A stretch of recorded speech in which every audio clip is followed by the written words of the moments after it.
दोस्तों आदाब, मैं अनीस अहमद खान हिंद वॉइस से आपसे मुखातिब हूँ। अब चलते मुस्लिम राष्ट्रों की खबरों की तरफ। मैं चलता हूँ पहले बांग्लादेश में। बांग्लादेश में जो कुरान के बारे में वसीम रिजवी जो है यहाँ के, जिन्होंने नाउज़ुबिल्लाह कुरान पाक के लिए कोर्ट में नोटिस दिया है, एप्लीकेशन लगाई है कि इनकी कोई 24-25 आयतों को बैन होना चाहिए, कुरान की आयतें, जबकि कुरान की पिछले 1400 साल तो रिकॉर्डेड है कि एक भी आयत का एक भी लफ्ज़ भी नहीं बदला गया है। उन्होंने इस बात के लिए कही थी कि ये जो है कल्चर के खिलाफ है भारत के, और ये वो पैदा करती हैं लोगों में, वैमनस्य पैदा करती हैं। कुरान पाक जो दोस्ती का संदेश देता है, क्योंकि हमारे नबी अकरम इसीलिए पैदा हुए थे कि वो मफाहमत की बात करते थे और शांति के लिए पैदा हुए थे। इसी के लिए उन्होंने कितनी यातनाएं बर्दाश्त की, कितनी सोबतें बर्दाश्त की, लेकिन वो अपने उम्मत के लिए डिगे नहीं और काम करते रहे। लेकिन इसने ऐसी कोर्ट में एप्लीकेशन दी जिसकी पूरी दुनिया में थू हो रही है। बांग्लादेश में सैकड़ों लोगों ने इसी के लिए सड़कों पर उतर आए और उन्होंने वसीम रिजवी को फ़ौरन इस्लाम से खारिज करने की डिमांड रखी है। तो लिहाजा इसकी गूंज बांग्लादेश तक पहुंची है। दूसरी खबर है नाइजीरिया से। नाइजीरिया में एक आतंकवादी हमले में 58 लोगों को मारे जाने का समाचार है। अभी तक किसी आतंकवादी के ग्रुप ने इसकी जिम्मेदारी नहीं ली है, लेकिन ये बहुत बड़ी खबर है। सऊदी अरब से क्रूड ऑयल लेने के लिए 26% कम कर दिया है। जो तेल ले रहा था भारत, सऊदी अरब से 36% उसने कम कर दिया है। इसकी जगह अब वो अमेरिका से पेट्रोलियम खरीदेगा, जबकि अमेरिका ने इनको लगाया था ही करने के लिए, लेकिन उसने बंद करके अमेरिका से ही पेट्रोलियम ले रहा भारत।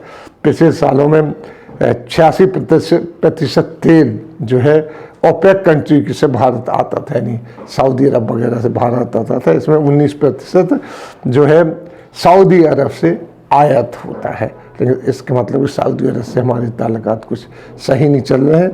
इसके पहले हम लोग ईरान से लेते थे, ईरान से बार्टर से चलता था, हमें पैसा नहीं देना पड़ता था, सामान देते थे, तेल के बदले में सामान देते थे। बढ़ती हुई तेल की कीमतें को रोकने के लिए रियाद से, यानी सऊदी अरब से भारत अपनी बात रख चुका है, लेकिन इस बात को माना नहीं जाता है।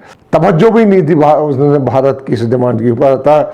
आखिरकार अमेरिका की तरफ रुख करना पड़ा। हम तेल अब अमेरिका से लेते हैं।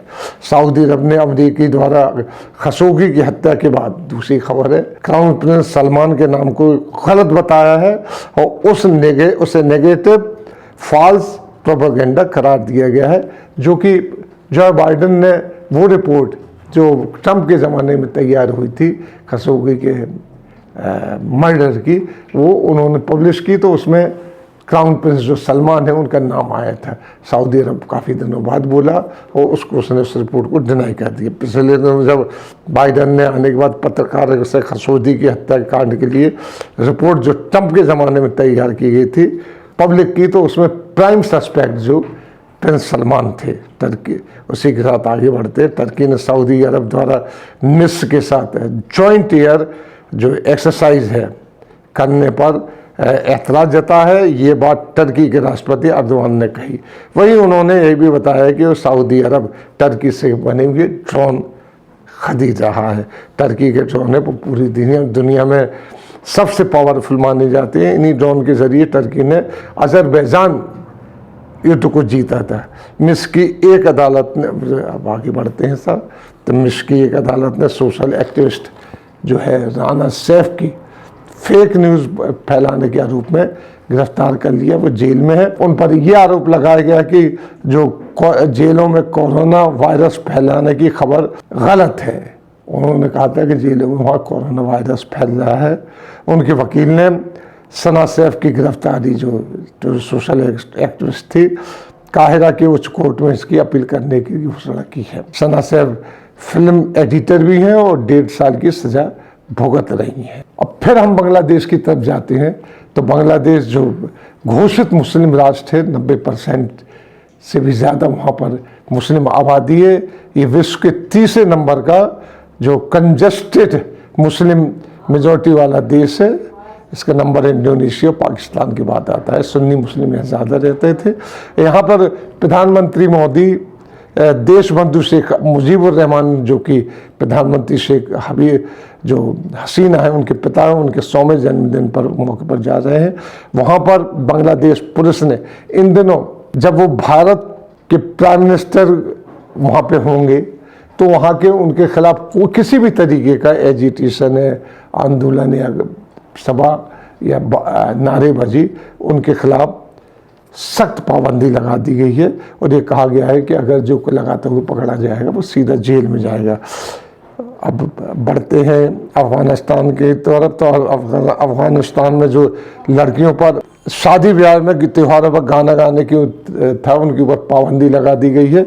अब वो पाबंदी हटा ली गई है। इन पर सोशल मीडिया के बाकी आंदोलनों छिड़ गया था जब पाबंदी लगाई गई है। अब वो पाबंदी हटा ली गई। अब लड़कियां वहाँ पे पब्लिकली गाने गा सकती हैं।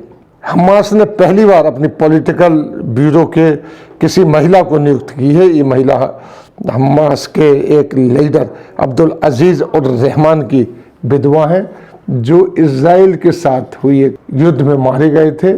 और हमास सुन्नियों का संगठन है जो गाजा पट्टी में को कंट्रोल करता है।